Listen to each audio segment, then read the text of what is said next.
Monsieur le Premier ministre, les États-Unis d'Amérique sont une puissance impérialiste. Ils ne connaissent que leur intérêt. Cet intérêt est hostile aux droits des peuples et à la France comme puissance de paix. Donald Trump vient d'agresser le Venezuela en toute illégalité. Il s'en est vanté, comme il s'est vanté des bombardements sur des civils et de l'enlèvement du président et de son épouse. Avec Poutine et Netanyahou, Trump détruit le droit international. Trump admet qu'il agit pour le pétrole vénézuélien. Pourtant, il y a toujours des agents du service après-vente du Pentagone pour faire la propagande à sa place. Certains voudraient faire croire que les États-Unis agissent pour la liberté et la démocratie. Trump, qui opprime les femmes, les LGBT, les musulmans et les réfugiés, est repeint en héros des droits humains par des atlantistes fanatisés. Personne n'est dupe. L'enjeu n'est pas la nature du gouvernement vénézuélien. Les changements qui doivent intervenir appartiennent au peuple et à lui seul.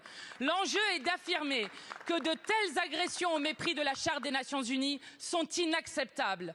La France doit parler d'une voix forte pour s'opposer à cet impérialisme forcené aux côtés de la Colombie, du Brésil, du Mexique ou encore de l'Espagne. Emmanuel Macron nous fait honte. Ni condamnation, ni mention de l'agresseur. Jusqu'où le président abaissera-t-il la France? Pourquoi s'est-il couché devant Donald Trump en refusant de défendre le droit international? Pourquoi défendre l'OTAN au service d'un État qui nous menace et nous rançonne? Monsieur le Premier ministre, accepter que le droit international soit à géométrie variable, c'est légitimer le règne de la violence généralisée. C'est cautionner l'invasion de l'Ukraine et le génocide du peuple palestinien. C'est s'incliner devant l'annexion annoncée par Trump du Groenland et devant ses menaces sur Cuba ou la Colombie. La France ne sera jamais la vassale des États-Unis et de son dirigeant d'extrême droite.